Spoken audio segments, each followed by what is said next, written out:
Hey, hey, hey, I'm Michelle. And I'm Gretta. We are girlfriends who have always been seekers. We love learning, sharing, and most of all, we love having those soul-to-soul moments with our girlfriends. Our podcast is about spiritual connection and sisterhood. You are not alone. So grab your glass, get comfy, and join us as we make some noise, light up the room, and Get into it.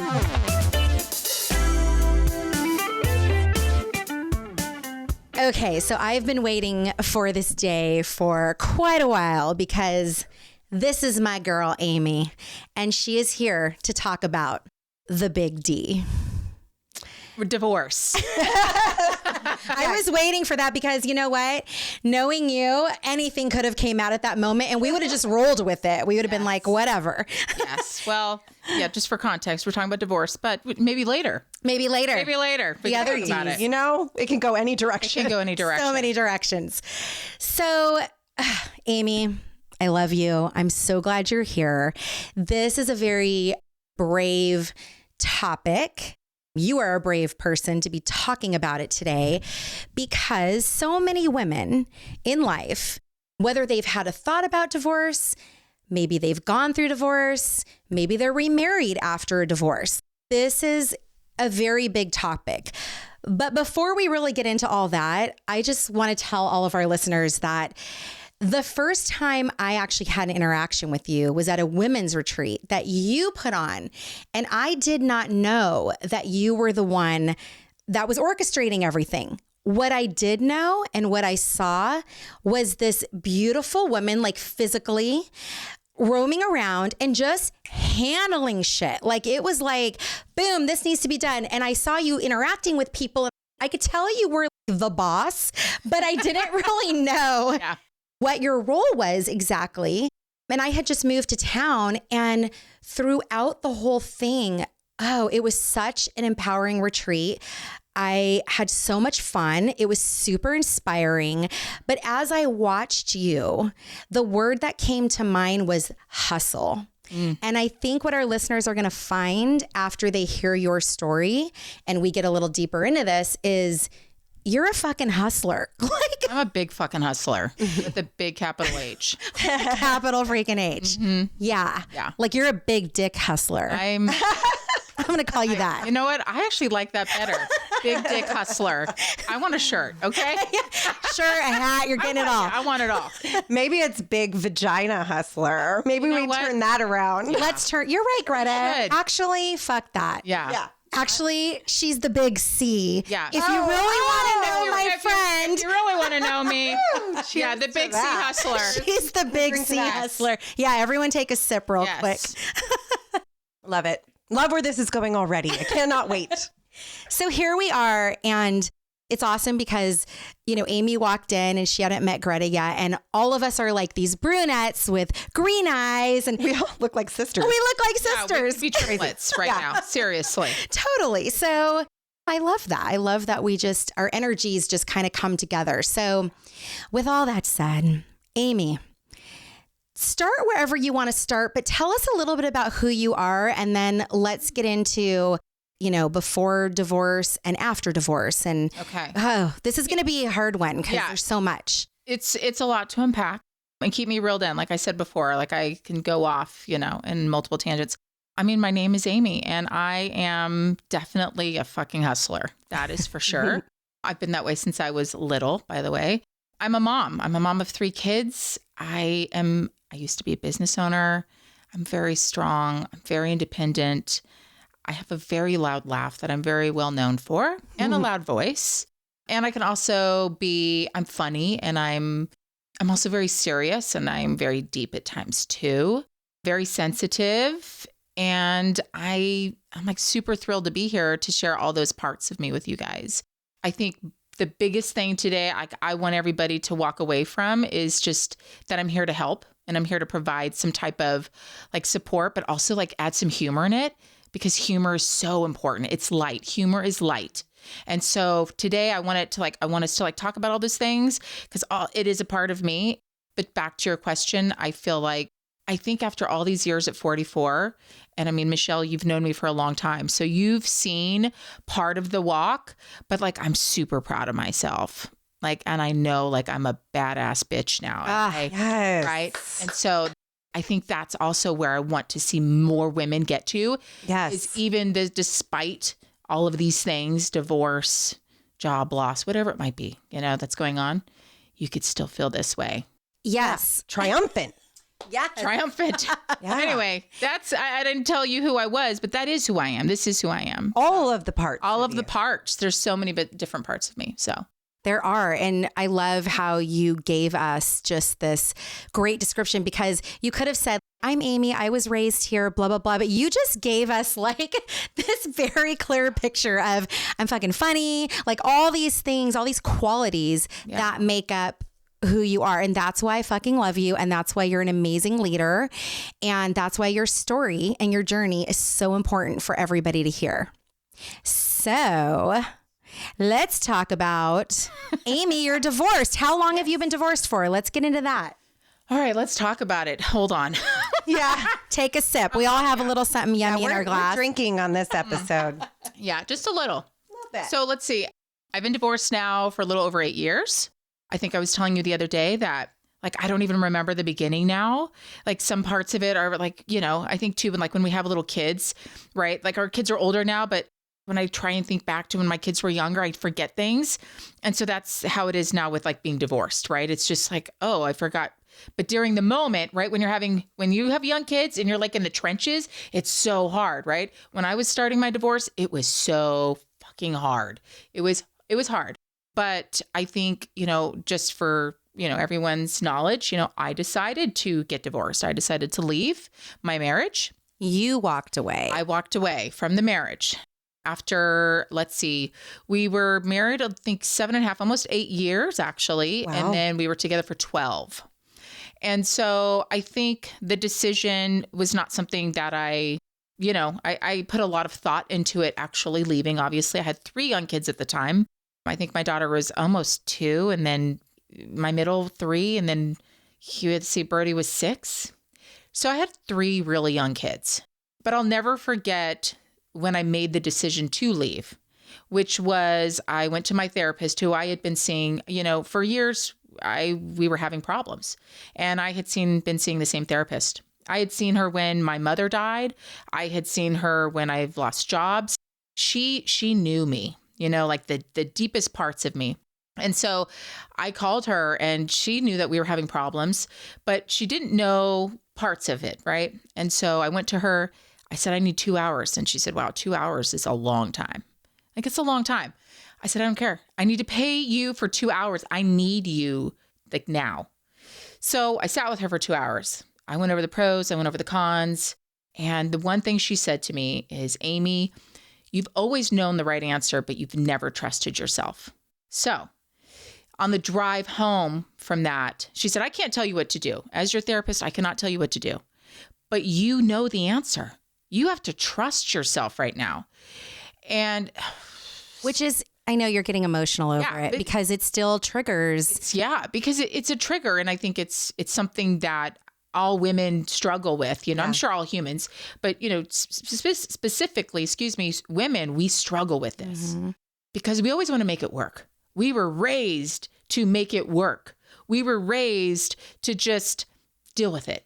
For the kids, for the reputation, for the kids, all the things. For the kids, for the family, for the image. Yeah. For my Facebook posts, right? Okay, well, I didn't want to do that. We don't want to be the failure. Yeah, no. And, I think, there's parts of, and I openly talk about this, there's parts of me that I spent a lot of time. I'm not saying there weren't happy moments. Of course, there were happy moments, but I think there is a facade, and there's just so much that you put out there because you so badly want it to be the truth. So it's like you make it till you fake, you fake it till you make it, right? It's like that type of mindset. And so the drive home that day, she was in Pleasanton, and we're in Livermore, and I knew that I knew what I needed to do. I knew what I wanted to do, and I knew that it was that moment. I either said I do this now when my kids are young, or I wait until they're older.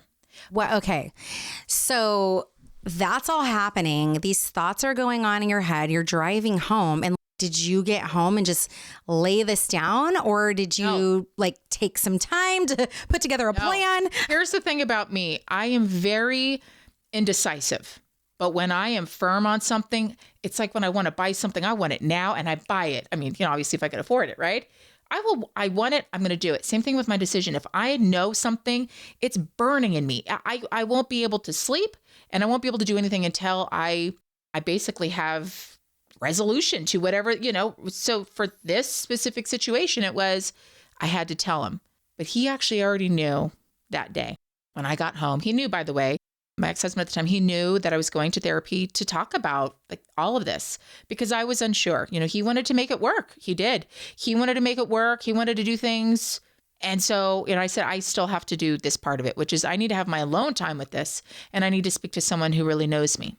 And almost gave yourself permission to do what you already knew deep down. And I think I needed her to remind me that whatever I was feeling was the truth. Mm-hmm.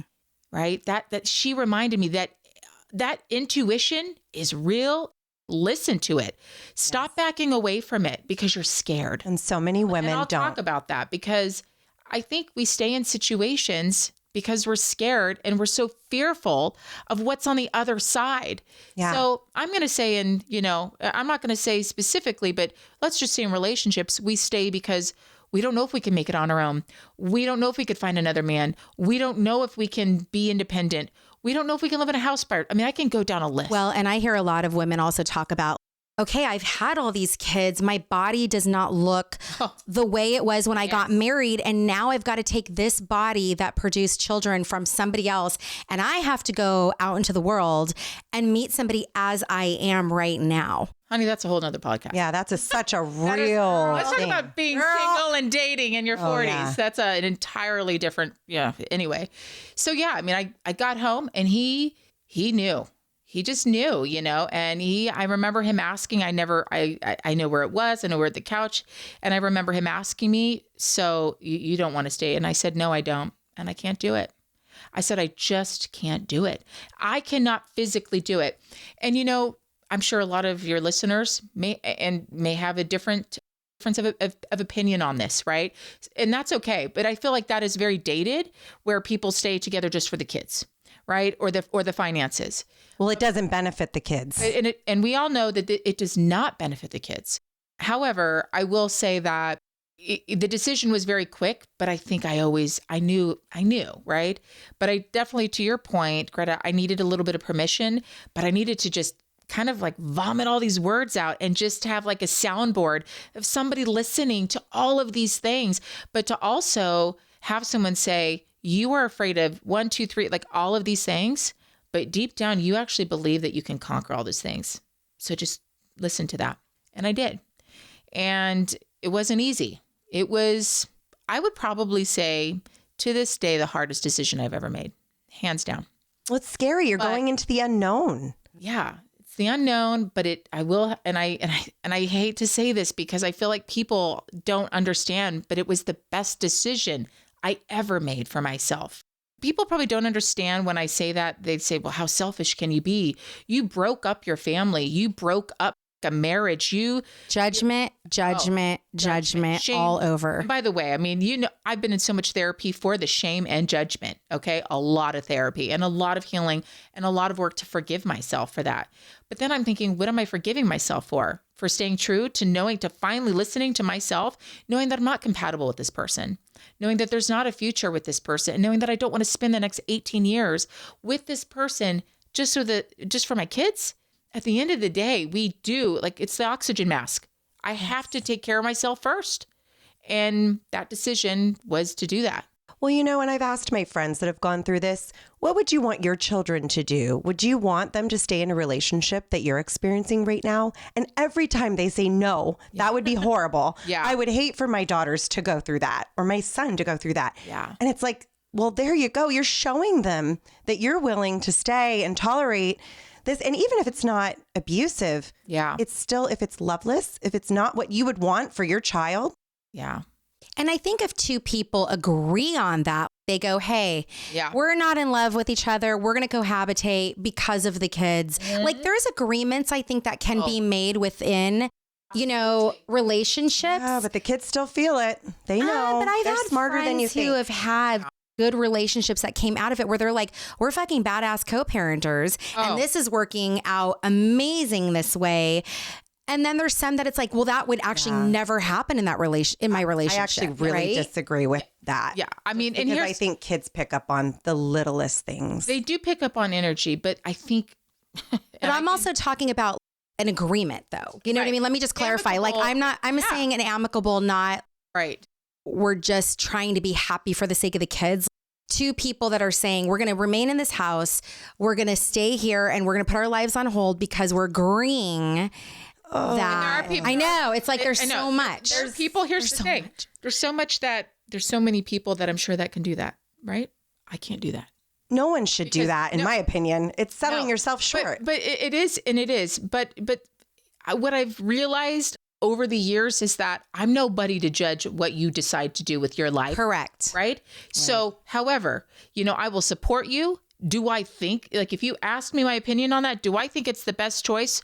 No, not for me, right? But if it is working for you and your kids are happy, then so be it. You do you, boo. And I think that's what my point is that there's so much judgment from the outside with anything that people choose to do. And it's like, who the fuck am I to look in your window and tell you that you should not be doing things this way or this way? Granted, again, abuse, whole different conversation, right? It's not what I'm talking about. Yeah. But I'm saying that if people have decided on something, who am I to say no to that? So what you chose to do, maybe your husband wasn't, he obviously didn't want you to go. And so that was not an agreement. That was a bit of a disagreement. Oh yeah. But at the end of the day, you chose what was right for you. Mm-hmm. And let's also be honest here for a moment. There were still consequences that you had to deal with and your children had to deal with. Even making that decision. So I also don't want to let everybody know, if your gut says this, be out. And guess what? Rainbows, there is a lot of fucking shit that you had to go through to even get to the Amy who's sitting here and your children have had to go through. This was not just a magic carpet ride. So I was just going to touch on that. First of all, back to the co-parenting though. I do know parents that still have holidays together, that go on vacations together, and even their new partners, right? Like that's amazing. If you can get to that point, that's adult. That is so amazing to me that you can do that and you can be that. And I think that's wonderful. I really do. Maybe one day, not sure. Okay. I mean, I'm down for it. Honestly. This isn't your story right now. Yeah. But yes, the story, and I was going to say this, I can say, wow, I'm such a badass and I'm powerful and I feel really good.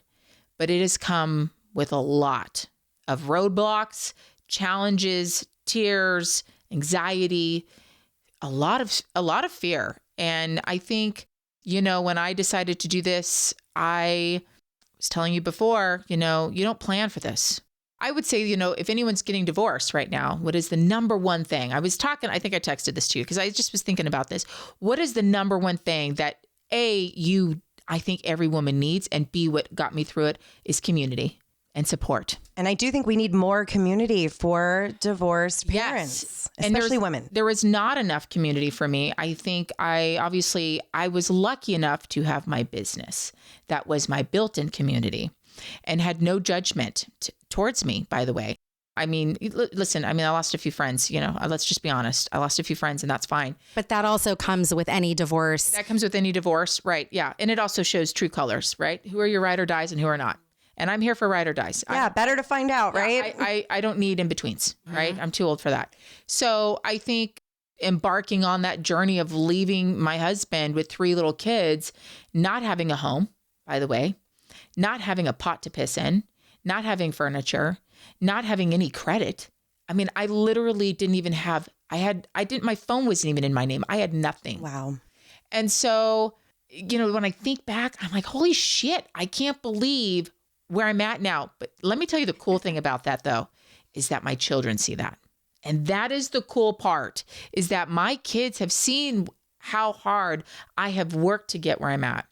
But it has come with a lot of struggle. Talk about that for a minute, because going back to the kid thing, so many people do stay for the sake of the kids because in our society, we've been told that's the best way for kids to grow up is with a mom and a dad and all of that.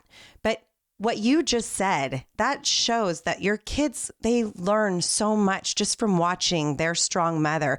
And yes, it wasn't the ideal situation. No. But you showed them who you really are and everything you were able to accomplish. And it all was out of love for them and yourself. You can't really love anyone else unless you fully love yourself.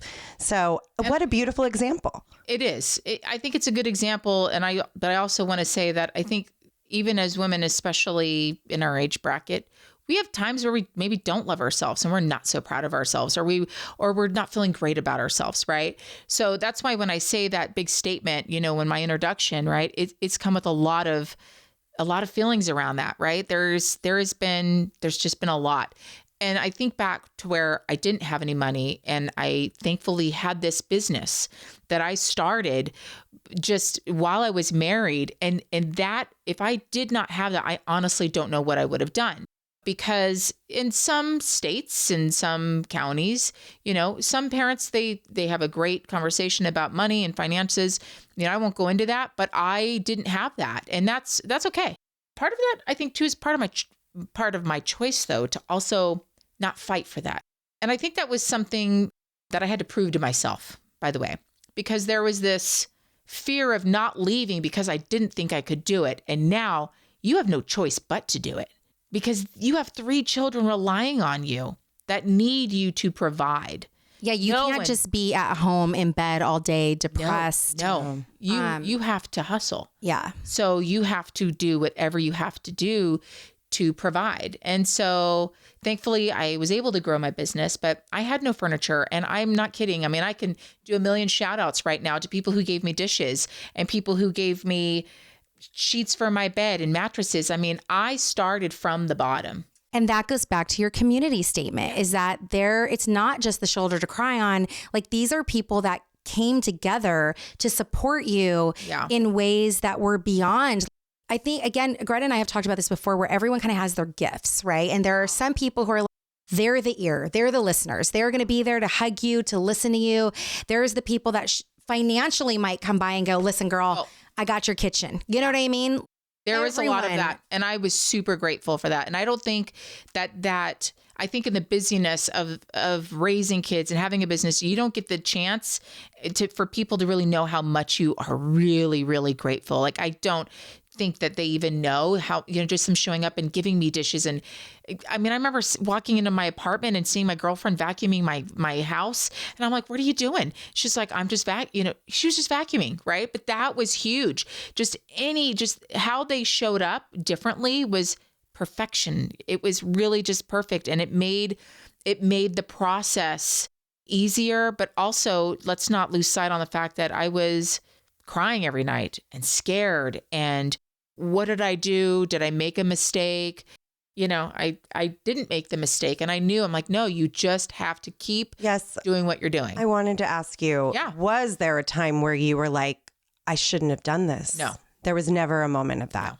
Still to this day. No. Because I know some women that do have that. They kind of toggle back and forth a little bit because it's hard and it's scary.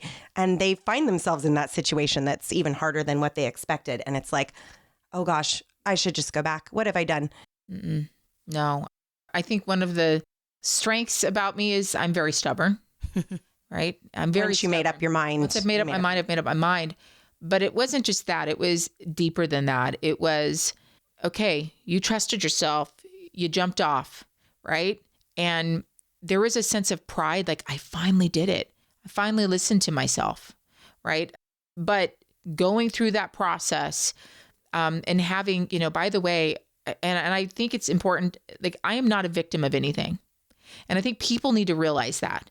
I never wanted, and it, I think when you're going through it, sometimes people think, oh, maybe they want you to feel sorry for them. I really didn't. And I still to this day don't ever want anyone to feel sorry for me. They have a dad. They go see their dad half the time. Okay. I'm a single woman. I'm not a single mom. They have a father. Right. And so that's another part of it too, which is I had to work really hard and I struggled, but I was building a life for myself. And so I think a lot of women they don't get the opportunity to do that, or they just don't. They don't need to. I was just going to say, it's funny because being married for so many years, there have been times where I'm like, you're a lucky bitch. Like, you get this weekend off. Like, you get a Wednesday or whatever day of the week off. I mean, never in my life as a mom has there ever been, and that's not the reason that is not a reason to get divorced. I just want to be clear. But what I'm saying is how amazing to look at that part.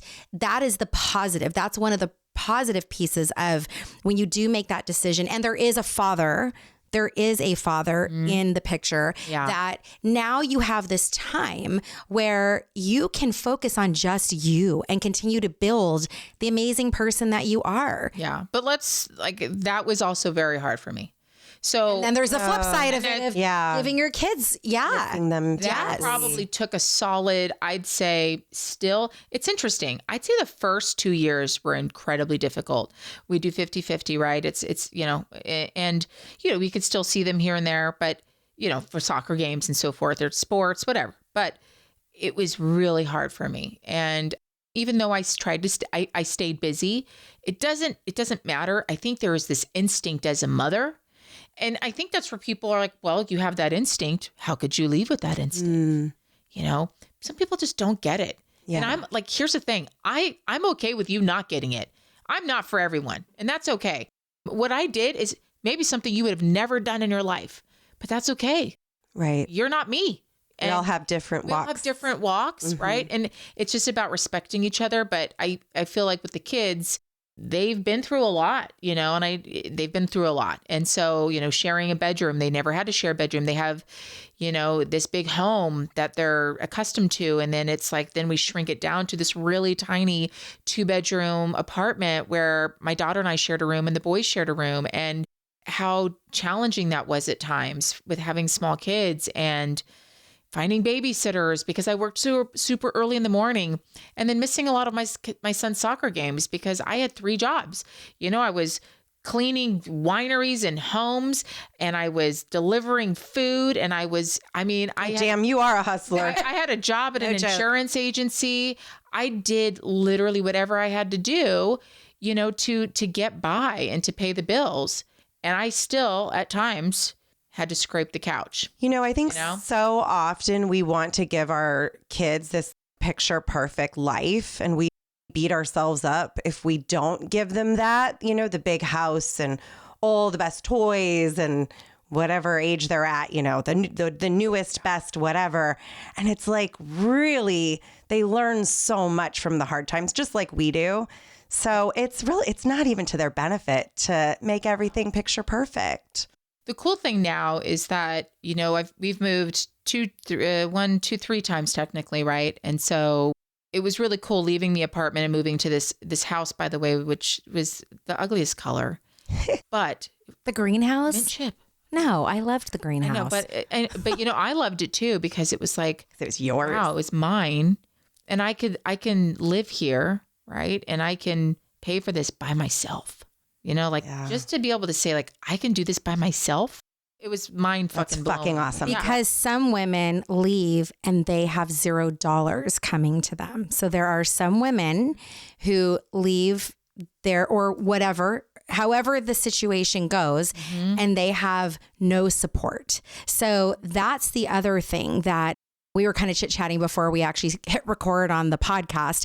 We were talking about what happens if you're this person who has no support coming to you? Because oftentimes we think, oh, divorce, you get some alimony, you get some child support. It does not work that way.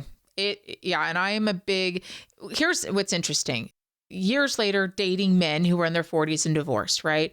It's quite, and I know I'm probably going to get a lot of trouble for this. That's okay. A lot of men have come to me and we've talked like these getting to know different men who've gone through different types of divorces, right? And meaning, you know, some of them are in long marriages, right? And their wives never had to work, and they got half of everything, and they wanted everything, and they didn't work, you know, because they didn't have to, because they were getting half of everything, you know, and to each their own, right? Like I'm not judging that. I'm not. Because as your friend, I'm definitely going to be asking for half of everything. If that ever happened, God forbid. Yeah, right. It's not my plan, but I'm just saying I will. Yeah, and that's because there's women that have given up careers maybe that's to what I'm stay saying. home. And that's what I'm saying, rightfully so, right? But there's a point, in my opinion, when your kids are 16 and 17, that you can't go get a part-time job. Mm-hmm. And I know there's a difference of opinion on that, right? Yeah. Rightfully yours. You've built a life with someone. You deserve that, right? But then you have on the other flip side of that, right? Which is, I feel like people will take advantage of that, right? Really, because they can. And I get it. I do. I understand. Yeah, there was actually some celebrity recently. I don't even know who it is because, I don't keep up on that. But somebody had asked for some astronomical amount and the judge was even like, no. Like, why do you need that much money? So, yeah, you're right. People do. They just take it over. Like, I think what's rightfully yours and what's rightfully you built with your husband over those years, you damn well better get something. 100%. But I also believe, like, don't do it intentional to take all their shit from them, right? And then just sit on your ass all day. Sorry, like, I'm going to say it, right? Because, and so let's just, like, I didn't do that. I didn't have that. I didn't get the support. Well, and the reality is, it doesn't feel good. They might get the money, but they're not going to fill themselves up doing that behavior. Right. And that's exactly it, right? Like, I feel like it is, you have to, but for someone, let's just say that has spent a lifetime with someone, they, get divorced and they don't have experience, they don't have a job. Of course, they're going to need that money. Mm-hmm. I understand that. Some people don't get that money, right? And no matter what the courts say. And that's a whole other thing. Yeah. But that's the fear that a lot of women have. Even if they do get the support, financial stability is always at the crux of these decisions. And that's when I left, not knowing if I could do it. Like, I think maybe I should have thought about that more because maybe we wouldn't have struggled. So what would you have done? Let me ask you this question. Now that you're so many years past that, what are some of the things in that realm that you probably would have done differently if you knew now what, Yeah, that could help some of our listeners that might be planning to if you're planning to do it, I mean, I think planning ahead and having your own money and having a nest egg, or even if you don't have it, talking to your parents or someone and saying, listen, I've got to take a loan out. I'm sorry, or going to take a loan. I don't know what that looks like, but whether it's your parents, a sister, a sibling, an aunt, an uncle. And let me tell you, I had to borrow money, for certain reasons at times, right? And I'm very grateful for that because I couldn't have been able to get a car if I'm being honest, right? Yeah. I mean, there were just certain things that I was grateful to have, but also wasn't anticipating. I was not anticipating it being so difficult. I wasn't anticipating someone saying, you know what, you are the mother. I'm going to hear, but I also understand that there's a whole other side to that. You've got someone who's very hurt. Their egos didn't want it. Emotions are hurt. They didn't want it. They didn't agree with what you were doing, right? So there's anger, right? Yeah. And that's all. There's hurt, pain, like all this. So much sadness and pain that comes with that. Like, and I own the fact that I not only hurt that person, him, but I also hurt his family. And that's. Yeah, you kind of can't get through it without some hurt. That's just, there's no way around that. There's hurt, there's sadness, there's shame, there's guilt. There's a lot of things that go with that. You asked me, though, what are some things that I would have done differently? And I definitely would say plan financially better, and I think, honestly, that's the one that stands out the most is just financially plan because it's so scary not, I don't come from money, so I didn't have parents that are just like, whatever you want, like, we'll figure it. It's not how it worked. Yeah, like we'll pay for the house for a year as you get things together. But I'm also really super fucking happy I didn't come from parents like that in a way, right? Because I didn't, I had grit and hustle to get shit done and make it work. Right. So there is also there's a positive side to not having handouts. And I think it's important for women to hear you say that. It's not being conniving to plan ahead a little bit. If you know that you're going to have to do this and you're making this choice, set aside a little money. But don't you think you should do that anyway if you're happily married? That's just my opinion on that's a whole different Maya Angelou said that I remember watching an Oprah episode and, she went as far as to say, have an apartment. I don't know if that's everybody's, place to be able to do that. But we do often find ourselves not in control of the money or the finances. And then how do you leave? It makes it so much harder. Yeah. I mean, I think that's why I didn't for a long time is that, to be honest with you, is that, and it's a big one. It's probably one of the biggest. And it's also probably one of the biggest reasons why marriages break up. Mm-hmm. We can go into, we can talk about why marriages end and why people get divorced, and affairs, addiction, money, finances, job losses. There's a slew of things, right? Why people get divorced, and no divorce is the same. And it all comes, I think, with pain and hurt and suffering and struggle, no matter if you have money or not. Right? Right. Because there's some common themes. There's like a golden thread that runs through each and every divorce. And specifically for women, we're talking to women right now because men have their own stories and their own feelings around what that looks like for them. But I think for women, at least I have been around a lot of, and I'm in my late 40s now. So beyond all the baby showers and the weddings and all that kind of thing, it's like now this is divorce parties. Now there are I didn't know that was a thing, by the way, until recently. My friend, she sent me a picture. Oh, she sent you a picture. I'm like, shit, I didn't do that. You need to have a divorce party. Can I have a 10-year anniversary? Yeah, because it was the end of an era. That's what she called her party. It was so cute. But you know what? This is the thing. And I don't want anyone to feel like, because listen, I love my marriage. I love long relationships. I love men. I love the dads, like all those things. But you know what? There are some things that should be celebrated in life. And I think we're so nervous about how it's going to be received to the rest of the world. And the reality is that when something like this happens, and especially your story, Amy, in particular, because like you said, so many different divorces, so many different scenarios.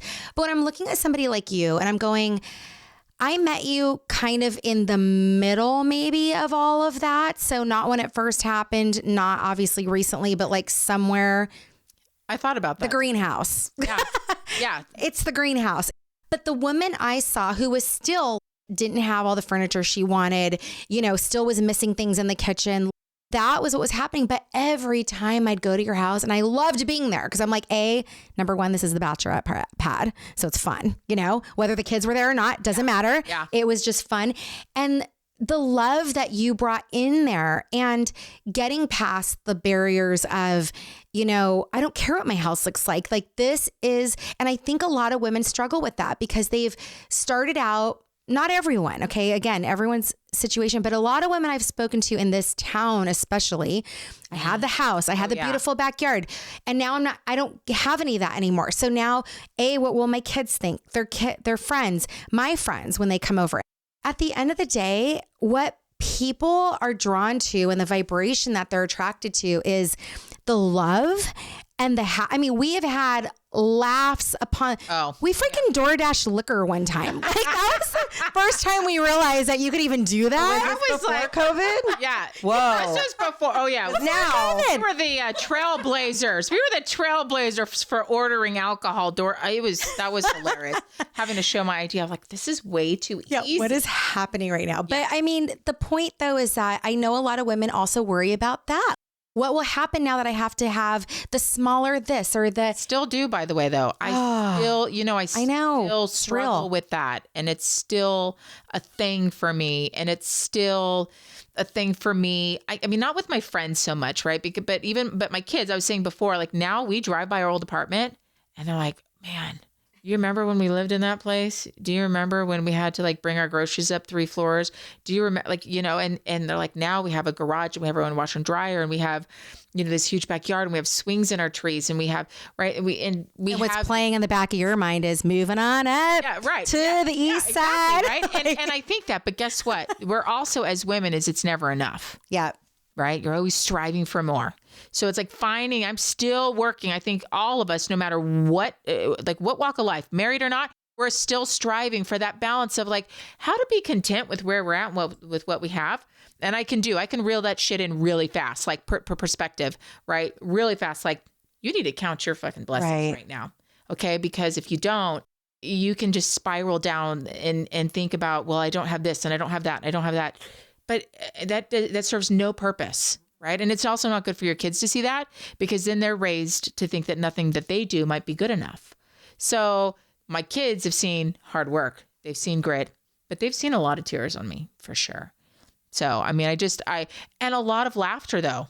I mean, a lot and a ton of laughter of even just the whole experience for them too, but also not losing sight of that. It's been hard, but also they have 2 freaking Christmases. They have 2 Christmas trees. Here are some bonus things, for them. Yeah, so, they've got love. They have love. And by the way, I mean, the more people that love my children, the better off. And my ex has a girlfriend. She's been around forever. And for me, it's like, hey, like love, put all the love on my kids. And that's what I want for them, more than anything is to feel that. Well, that's the mature adult way to be. Yeah, too. That's the mature. When you were talking about, how, yes, we all have those desires, but then it just made me think about how many lonely, sad women are out there in the big giant house. Oh, God. Even with the yacht and the cars or whatever. You can have it all and be so lonely and be so sad.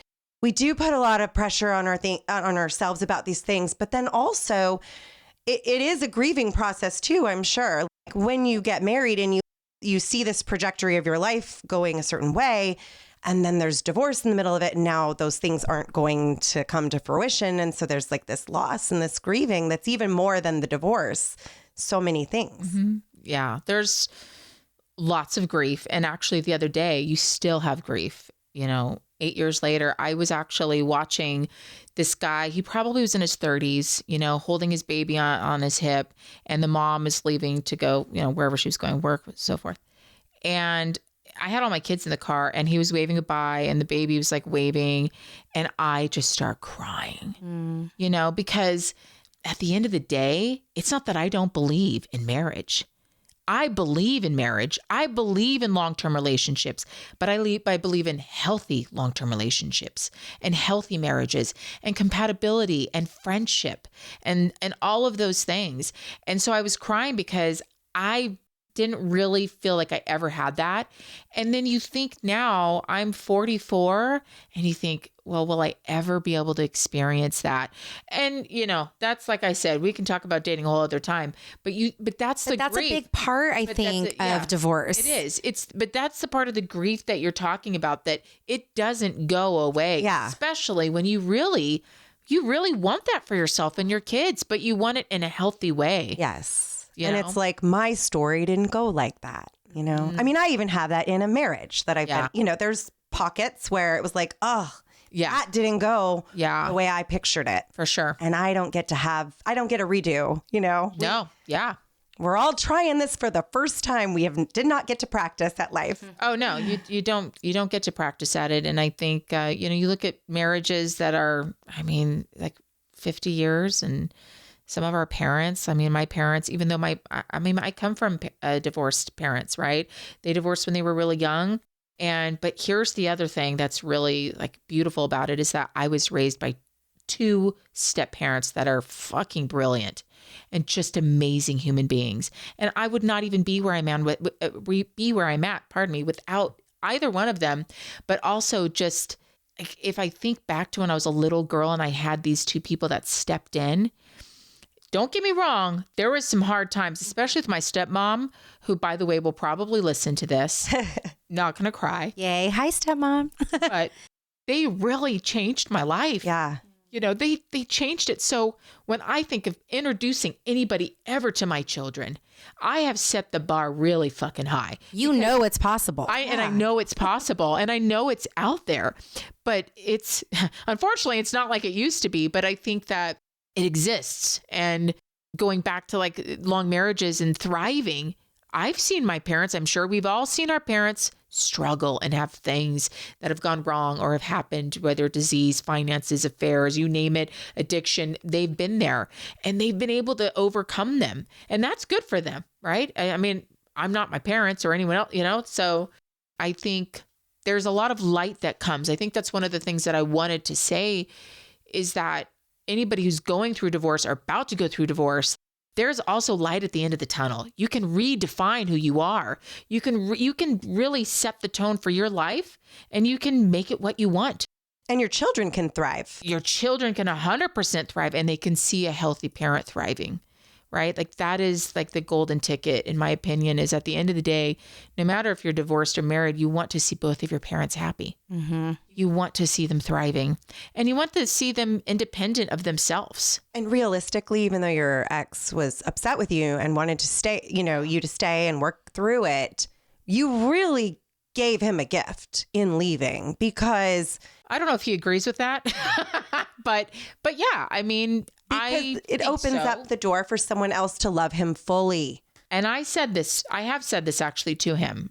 And I've said, listen, if I didn't leave you, this other woman wouldn't have been able to, be in your life. Whether he agrees with me or not, that's not my business. I really don't care. But I do believe in that. Well, I think it goes back to what you said, though, not facade. I don't want to just say facade, but this picture, I'm going to call it a picture of in society. Sorry. What's going on? You're shedding? Oh, you're dripping. Well, it's a little hot in here. Sorry. Anyway. Go ahead, girl.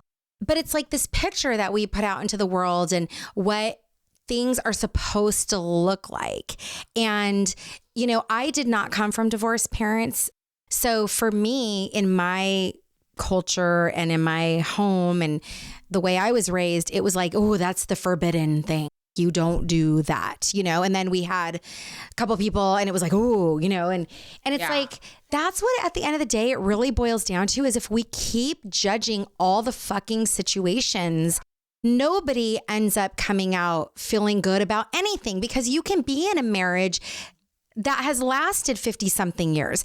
But if you saw, kind of going to your point, you saw people that were unhappy.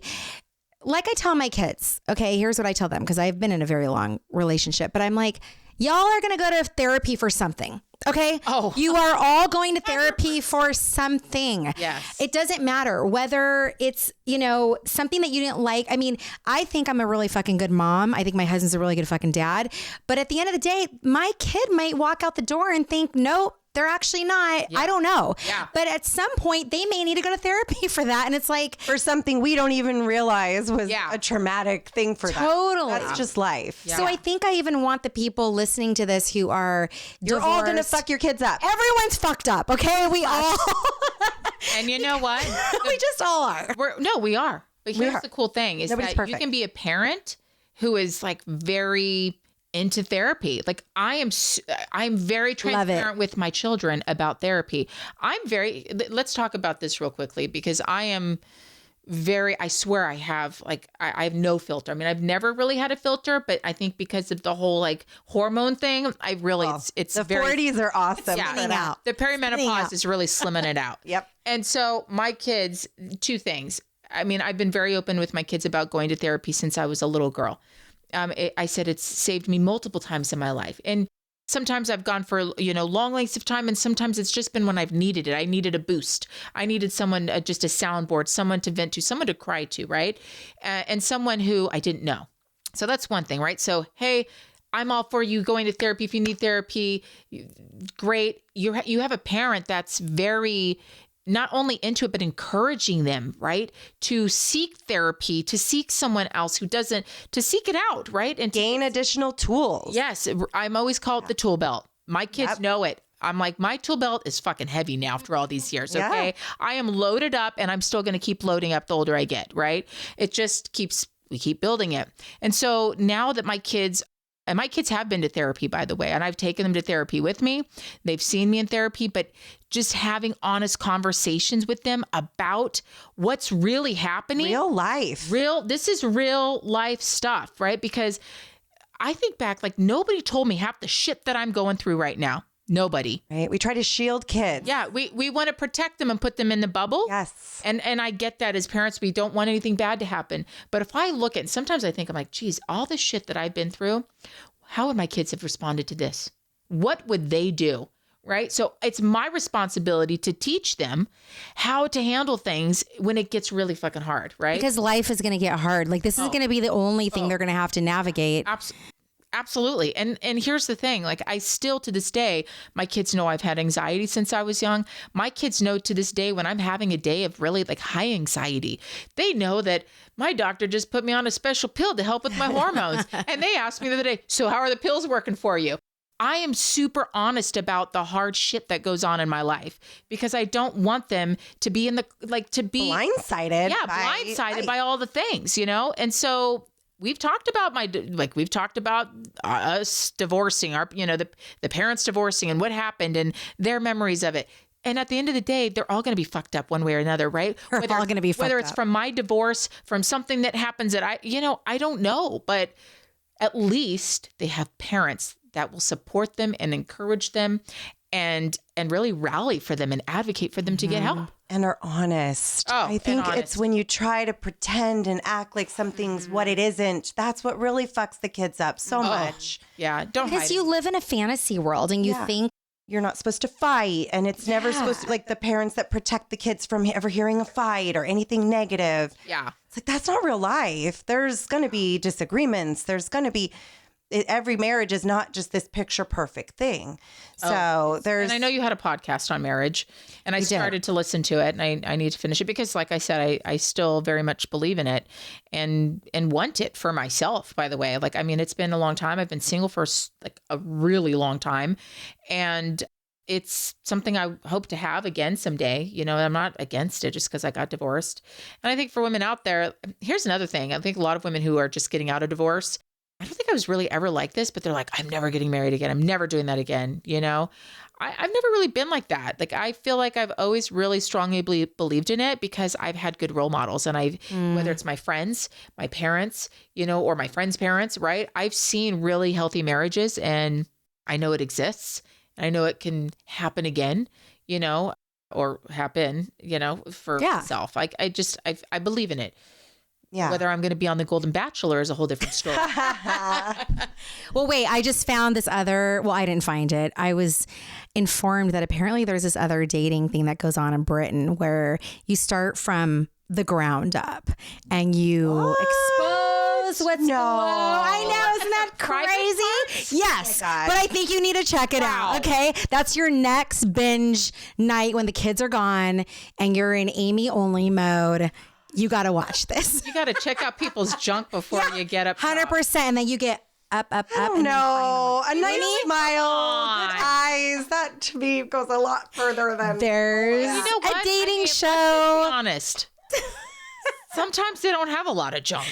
Correct. And maybe you might be missing out on a whole population of dudes. That's what I'm saying. Like maybe their junk isn't great looking, but man, their face and their personality is just like a fucking superstar. So you can get creative. That's what I'm saying. Like I'd hate for that to be the reason why you're out of there. See, women like all of it. It's a whole picture thing. We're not just. It is about connection. It is not about the big D. It's not about the big D. The big D. It's not about the big D. It's not. Oh my gosh. Okay, Amy. I know. We're both like, there's so many questions. You go ahead. I was just curious on what it was like when you are all of a sudden this single woman and then you've got your group of friends that are still married and how you transition through that. And that's a good question. You know, I have had moments. Let's talk about loneliness. Let's talk about what that looks like and feels like. And it's a very emotional thing for me, by the way, because I still think that I have been lonely in a marriage and in a relationship, and I've also been lonely by myself. I will take being lonely by myself any day, okay? Any day. But let me tell you, it cuts a little deeper in a way. It does. It cuts very deep. And I can't even explain what it's like to be lonely being single.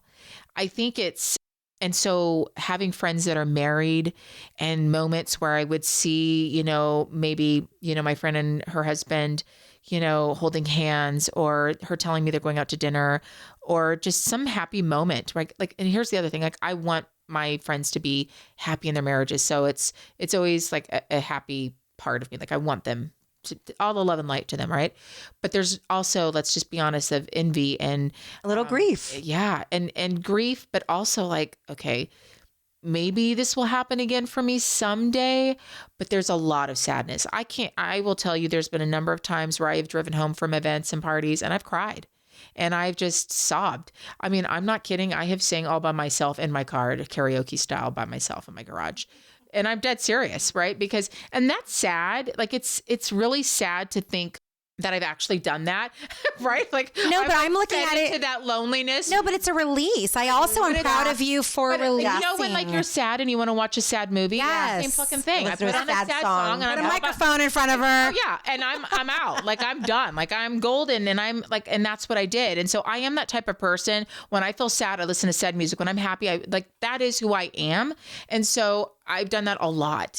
My friends that are married, I've been really blessed to have really fantastic friends that are married, and they, as couples, have welcomed me and my children into their lives. And I'm very fortunate to that. I will say that there is a stigma being the single mom with 3 kids and not being invited places. Right. Plus I have some rambunctious kids, but that's a whole other story. And they're great. They're fantastic, actually. But I'm just saying that, like, you know, when you have 3 little kids at the time, they were young, right? It's hard. But more often than not, I was always invited into people's homes during the holidays. You know, here's the thing with divorce. You know, you don't have your kids every Christmas or Thanksgiving. I have spent holidays alone. And by the way, like that is my choice.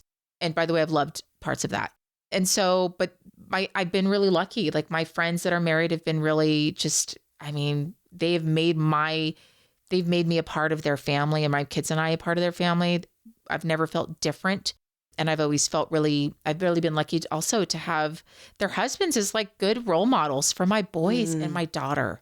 So here's the thing, like, you know, the people that we choose to be in our life, right? Like your kids see that and they're around it. And I've put really good fucking people in front of my kids' lives. And so they've seen happy couples, you know, but they also have seen now friends of mine that have gotten divorced and they've asked why, right? But now they're like, I get it a bit, you know? So I've been really lucky, but it is a lonely, especially I would say, not in the beginning, but in the middle. When you're really feeling all the feels and you're around a lot of couples, you know, I mean, I'm still the 3rd wheel, the 5th wheel, the 9th wheel. Like I still am to this day. And like, I don't care. And you know why I don't care? Because my friends are not sitting there freaking slopping tongues in the back, right. You know, they're not making it, but they're just not that, they aren't that way anyway. Right. They are independent of themselves. And so I've been lucky. Yes. Yeah. But it can be a challenging part of this whole process. Yeah. I definitely say not in the beginning so much, but in the middle, when you're really feeling it, like you really want it. When you finally get to that place where you really want relationship and love in your life and you see it all the time, it's hard. It is. It's, you know. Would you say it's fair to say that if you are somebody who is going through that, that it is important to kind of put yourself out there though and not decline like all the invitations because... Oh, yes and no. Okay. I'm curious about this. Yeah. Okay. So I have couple friends that have gone through divorce or going through divorce. And one of the things that I have been telling them is spend time by yourself, spend a lot of time alone. And they're like, whoa, I don't want no fucking part of being alone right now. I want someone to take up my time, whether that's a man or my friends. Right. And I get that in the beginning, I understand that, but eventually you need to spend time with yourself, right? You have to spend time alone because you really get to know yourself. That sinking feeling really lonely, you learn a lot about yourself. If you don't run away from it. Yeah, you don't. You lean into it. Like for me, I've always leaned into really uncomfortable things eventually, right? And I'm really good about leaning into those things that are really scary. And being alone, I think, was one of the reason why I probably stayed married or even got married, to be honest with you, is because I didn't want to be alone. I didn't know what that felt like. And so I've discovered that, and my friends they give me shit about this. Okay, you like your alone time a little too much. So I don't ignore invitations. I definitely don't. But I feel like now I have a fantastic balance of my alone time and then also my social life. I have a great social life. I really do. But I also... my friends, they do, you know, I mean, I won't mention names, but they're like, seriously, it's a Friday night. Your kids are with their dad and you're telling me you're going to go on a 2-hour hike and go home and cook yourself a steak and watch a movie. What are you doing? I'm like, it's Netflix and chilling by myself. Sounds amazing. Right? Although Netflix and chilling apparently means something else. So be careful what you're saying, by the way. Yeah, That means just saying. Yeah, it does. It has. I'm learning some things. Yes, Netflix and chilling has you means I am turning on Netflix. Yeah, and I'm literally chilling. And literally, there's no sex happening. Okay, that doesn't mean that you've got a date coming in. There's no hookups happening. There's no booty calls. It is me, myself, and I, and my TV, and my glass of wine, and my ribeye steak, and my jazz music, and all the feels. Right, like that to me is pure happiness.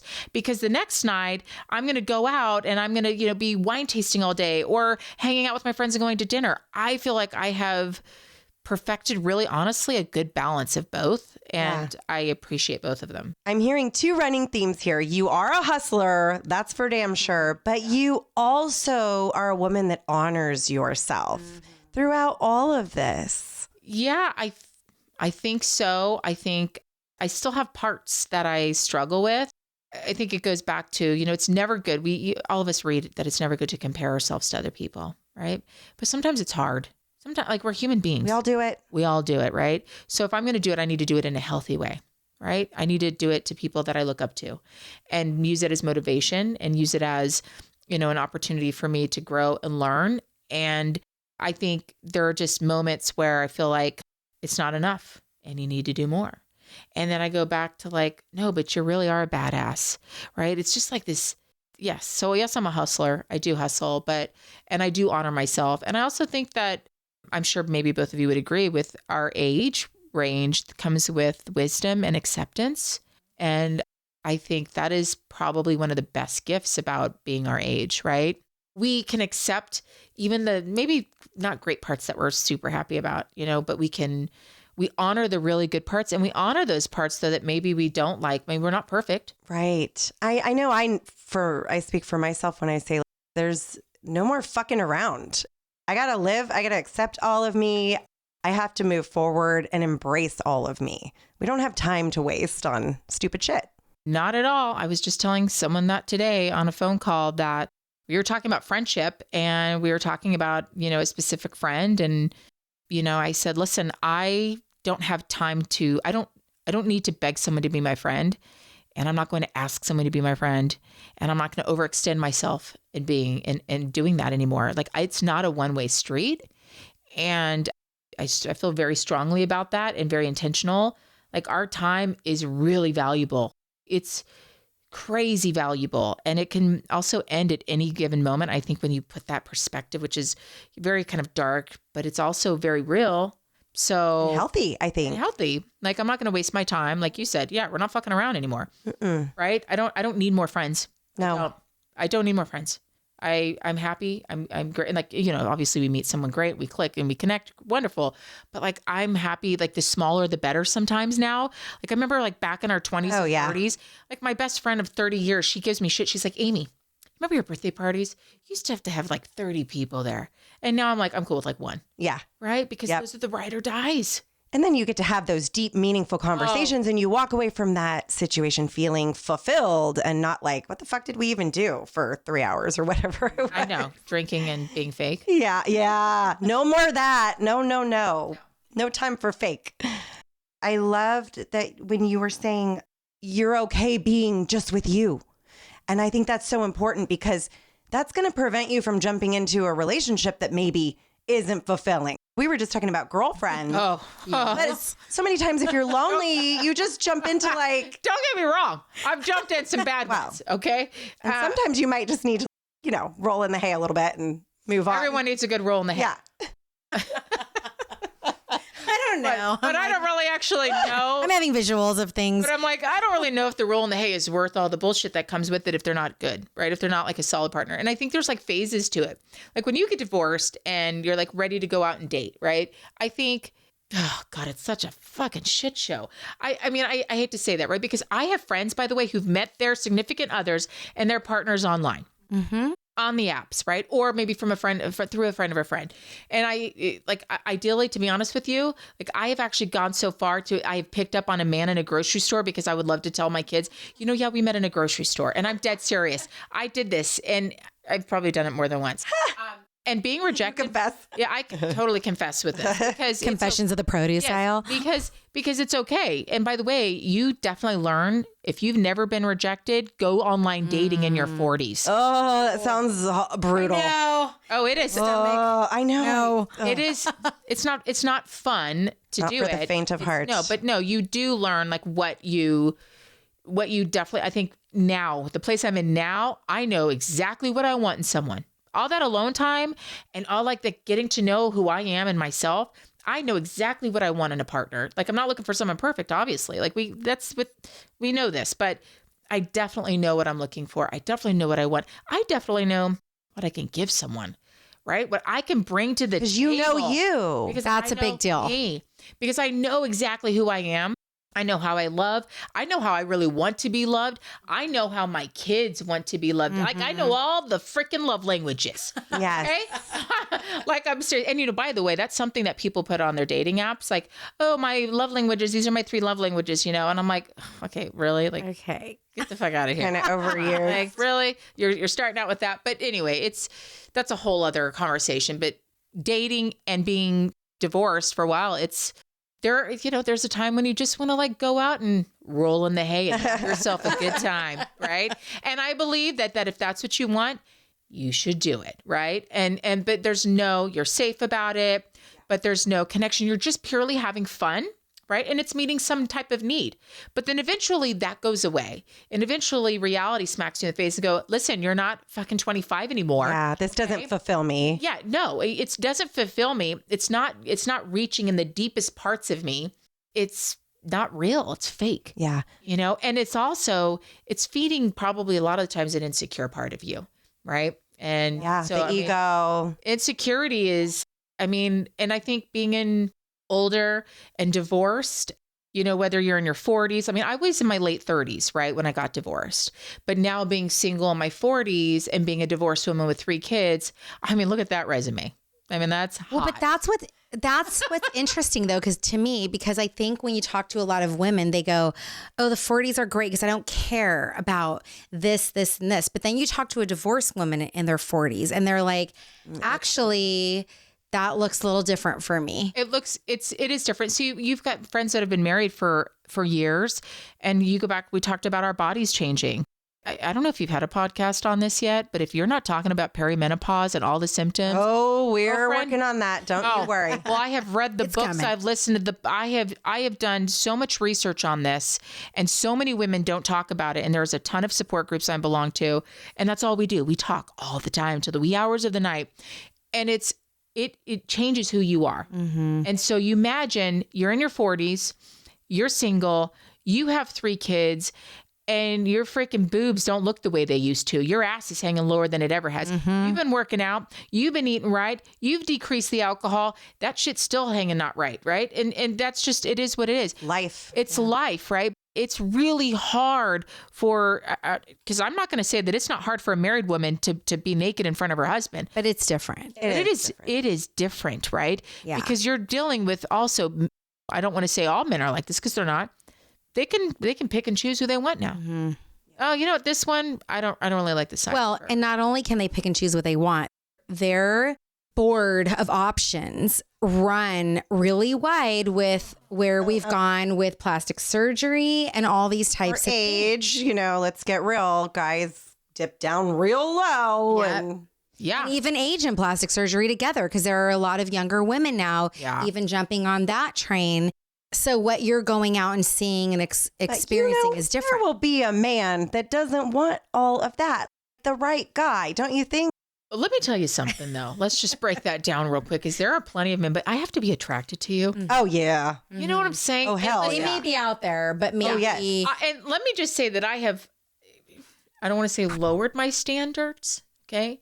But listen, like we all have it. You're opening up to options. I'm expanding my horizons and my options. I typically don't like short men, but you know what? I'll go out with you if you're 5'7". Why not? At least you're still taller than me. Right. So that's good. I like a guy with a full head of hair. That's okay that you're bald or maybe have a few whatever up there. Yeah. You know what I'm saying? Like, that you treat me well. You have a great sense of humor. You own your own home. Yeah. She doesn't have a tight ass like she used to 30 years, 10 years ago, 20, like, you know what I'm saying? So you do want someone who's same values, same morals, right? And doesn't see things as everything is aesthetics, but you still have to have an attraction.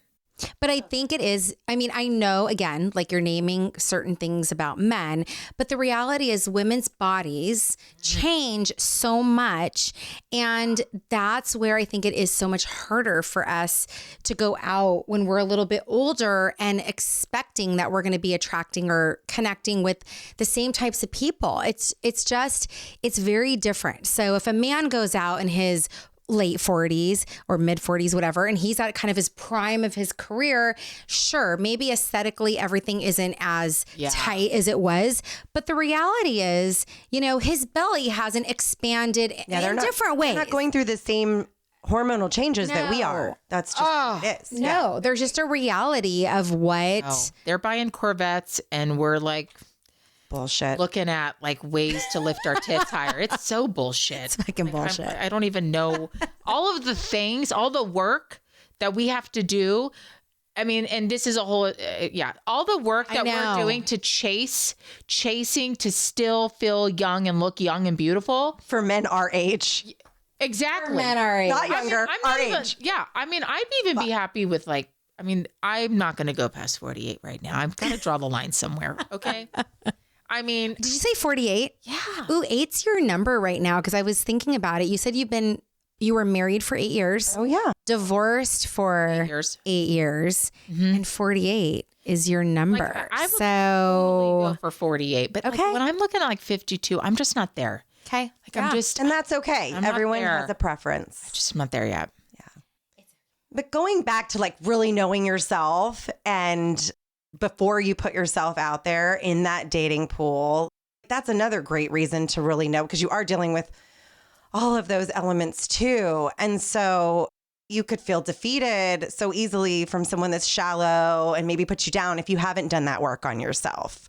They could just make you fall on the floor if you don't know who you are, if you don't have that self-worth and that value. And I've seen women kind of go out like this and not be prepared, and they just jump right into that next relationship, and it's just as toxic, if not more toxic than the one they just got out of.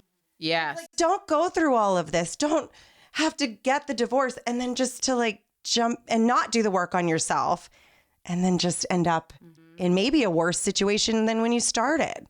Yeah, I've definitely given that advice recently.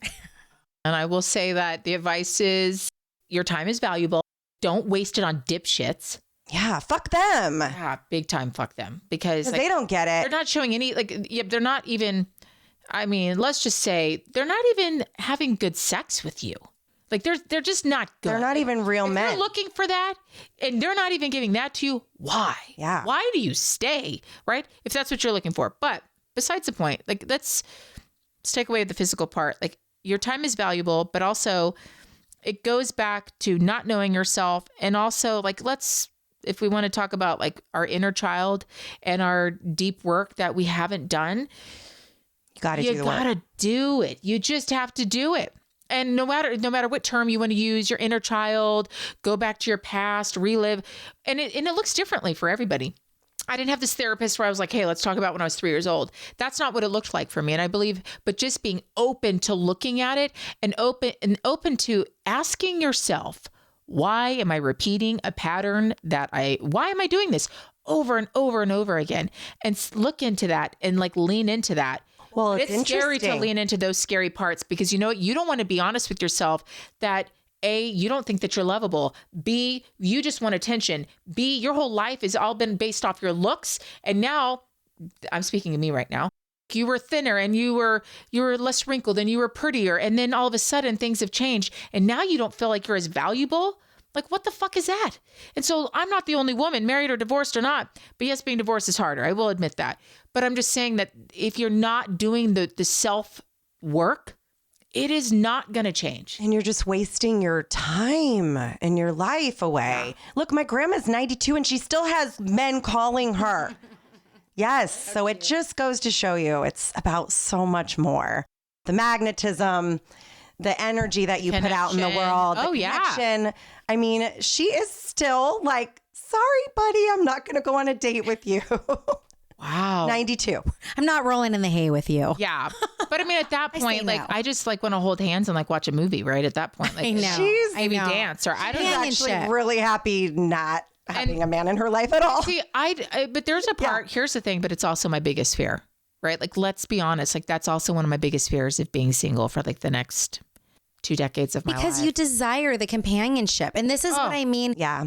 In listening to all of this and to even assessing my own, like as ever we're all talking, it's like, okay, you're kind of assessing your own life and everything. But I think at the end of the day, it's all about what your desires are. So if you're choosing to stay in a loveless marriage because you know what, you're fine with that. Yeah. And your desire is to just kind of get through life, move past the next few years. And you're okay with that. That is your choice. For sure. If your desire is to have connection and love, I mean, I've been married for 27 plus years and we're about to go on an intensive marriage retreat where we are assigned to a counselor that works with us every day in a remote location. And it's not like couples retreat, is it? Well, we're kind of laughing because we're like, what is it? I mean, it's our first experience, so I don't know what I'm walking into. Movie, Adam Sandler movie. Yes, I loved that movie. So, but it sounds like it's not as interactive with other couples. Like they're actually, I know, whatever. I'm down for the ride. You know me. I'm like, sure, sign me up. But the reality is that I think there are just there are beings in the world that desire a deeper connection in life. Yeah. And so I almost feel like that's who we're speaking to, because I know women that are like, I'm divorced, I'm fine, and I'm asexual and I don't care about connecting. Yeah. And I'm good with that. I'm thinking about your grandma right now, not just her, but like other women who are like, I'm actually really fucking okay with just being alone. Yeah. But I think what we're speaking to is, and what I'm hearing from you, Amy, and knowing you, is that you have a desire to find that person who can, watch the freaking comedy shows on a Friday night and cook the ribeye steak. She didn't walk out of the marriage hating men. Like sometimes can happen, right? I know so many. Yeah, you get so cynical. And I tell friends of mine that are divorced that some of them, like, they're just, they hate men. And I tell them, like, don't hate them. Like, there are really good, solid men out there. Really, really good. And we all here, we all have sons. And I would hope to think one day that there is a woman out there who would desire my son in the way that you're talking, not that, they're out in the world being, I mean, we all have younger kids right now, but I'm saying as they become men in this world, that's the other piece. Is I always look at, what is it that we're all looking for? But then also, how am I raising my child to go out into the world to fulfill something as a partnership, not just looking at this woman as what can I do for you and bowing down, not that. Okay. But where can we meet in the middle somewhere and have this healthy, beautiful partnership. Yeah. Yes. To have that companionship throughout. I've even met men who clearly hate women after divorce. Yes. I've been in situations where it's me and my husband and some guy he knows that I don't know walks up, won't even look at me, won't even talk to me. It's like I'm invisible. It's like because I'm not someone he can date or whatever, like I don't exist. Like there's this like clear cut line. And I can just tell, I can spot those guys now from a mile away. I'm like, oh, he got divorced. He hates women. Yeah. I mean, it sometimes can be an aftermath of. Yeah. I mean, I'm sure there's people that aren't doing the work. Some of it is very traumatic. I will say, though, that I've been in love twice in my life, and I'm talking deeply in love. And I remember with both of these gentlemen being 100% who I was. There was nothing I hid from them. And the way I met both of these men was by chance. And it was by purely coincidental. And that was the beauty about it, was that there was no pressure. So when we met, it was like, oh, there's that person over there. And you just start talking. And then you happen to be around each other again. And then you happen to be around each other again. And it just happened very organically. And that's the way that For me, I hope it happens again. I almost feel, a lot of my friends that have known me for, since like high school, they're like, we really feel it's going to be somebody that you meet just by chance, that it's not going to be someone on an app, because that's what's worked for you. And that's where I think I shine more, is that I don't shine really well on an app.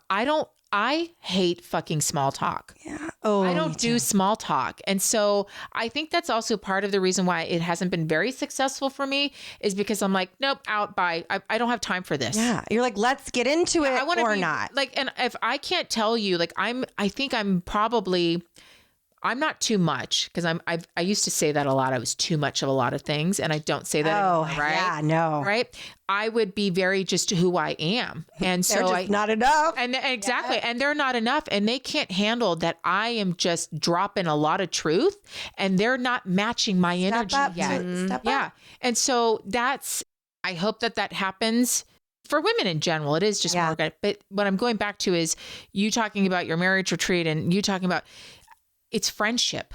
That is what it's friendship. It's respect. And it's actually liking the person. There is a difference between loving and liking someone. Mm-hmm. And at the end of the day, I have to like who you are as a human being. Yeah. Because you're going to do life with this person. Yes. You better fucking like them. Yeah. You're not going to like all the parts. But like, if you, sometimes you're going to want to, really wring not their like neck. parts. Yeah. Oh, you freaking, like, you don't like them at all. Yes. Like all of them, it is what it is. But at the end of the day, if someone asks you, are they a good human being? And do they match your energy? You're going to say, fuck yeah, they do, because they get me and I get them, and they're a good person. We choose each other at the end of the day. And we are compatible. Well, the word relationship, it's how do you relate, right? Like when you look at if you really break the word down, relationship is about relating to each other. And yes. So how is that happening? And what does that mean for you, and who you're looking for? So yeah, but I feel like there almost needs to be a part 2, just talking about life after divorce, because in even in this space, particularly about relationships afterward, because there is so much. And I love, Amy, that you dove into the alone part of this, because I think the fear of finances, the fear of being alone, the fear of my kids and how there's so many fears that women go through. And so I think you've kind of like brought to the surface all these things that so many of these women out there, including yourself, are going through, have gone through, may go through. I don't think there's a timeline for any of this. I think you have to go through the feels. You have to experience certain things, because I think if you tell somebody right after they get divorced, join that app and start dating right away, that may not work out the best for you, right? And they always always say like the first year of any big decision, no matter what it is, right? Divorce. Oh, new job. House, new job, death, like all these things. Yeah. Kind of need to give it a year before you start diving in and making like big decisions. I think that's good advice. It's like knowing someone. It really takes a good year, in my opinion, to really know someone. Yeah.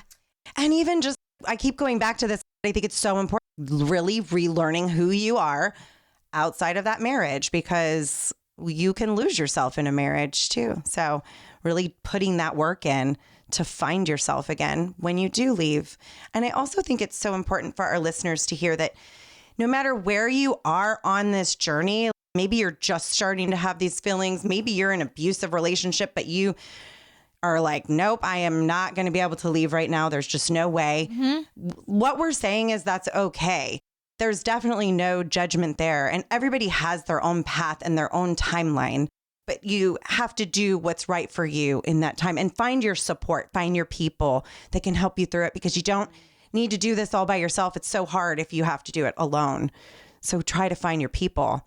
And I think we're lucky enough right now today, because I'm even thinking about 8 years ago, we didn't have access to all the same information. So now you can go Google something and find out the churches nearby, or you can listen to a podcast, and go, oh, I'm just curious. The door is just opening for me. How do I get the information without asking for it right away? So there's research that you can do. and start to form those things. Cause like, I love how you were like community, but you had your business and you had some of your women already there with you. Yeah, that was a blessing for sure. Huge. And the word that keeps popping up for me is, I think more so now than ever, people are telling the truth. Yeah. They are. And I think that is what is really amazing now, is that, yes, there are so many more resources out there now because people are telling the truth. The big T. Yeah, the big T.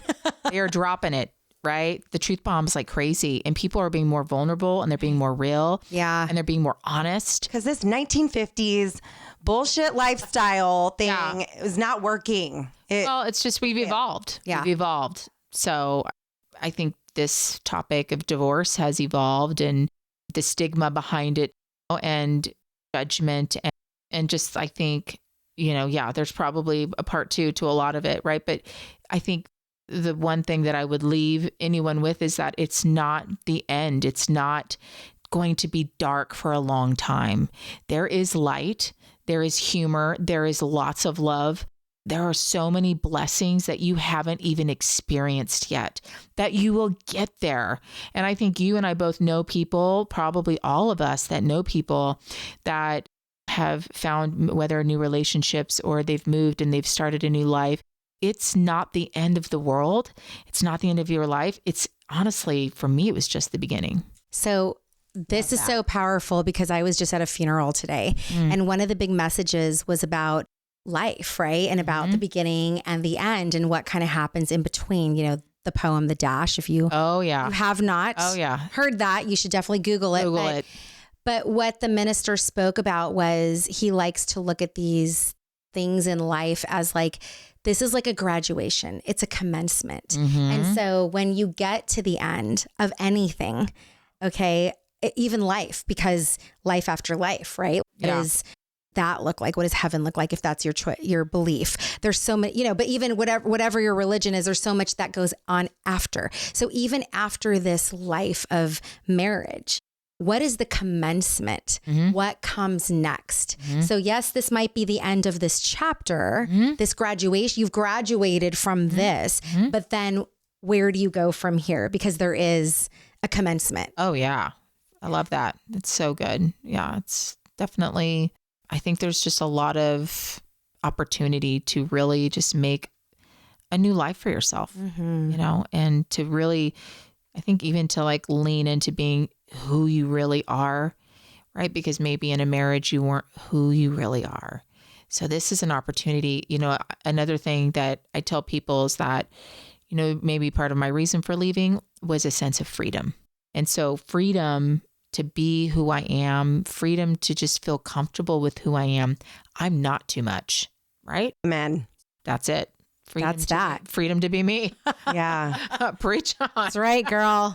And happiness. Yeah, and happiness. With that. Yeah, a lot of it. You're awesome. Thank you so much. Thanks for having me. Cheers to you, Amy, for living your authentic, beautiful life and sharing your story with the women that are listening. Yes. Because that's healing, and that's what we're all about. We want to get these stories out there so that it empowers other women, and you are doing that today. So thank you. Thank you. Love you. Love you. Love you both. This is great. I loved it. Thanks for having me. Thank you for tuning in to today's episode. If you liked what you heard and we're your girls, please share and add a review on iTunes so we can continue to grow our circle. You can also find us on Instagram and TikTok at That's My Girl Podcast.